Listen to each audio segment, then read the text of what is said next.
I was once MC at the New Zealand Wine Awards. MCing, of course, is completely different from giving a keynote speech or something like that because it's very structured. You have to say certain things at a certain time and you have to say them in a certain way because you are giving awards to brilliant winemakers. So because I speak French and because I live half the year in France, I pronounced the names of the grapes and the wines that were winning awards correctly. Like, for example, Shiraz, Cabernet Sauvignon, Rosé, Syrah, stuff like that.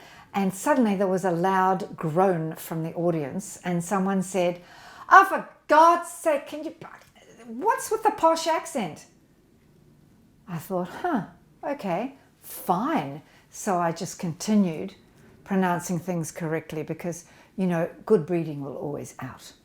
Anyway, what the Veuve Clicquot said, who made some of the best champagne in the world, she always used to say, there are only two occasions on which to drink champagne. One is when you're in love, and the other is when you're not in love. Santé.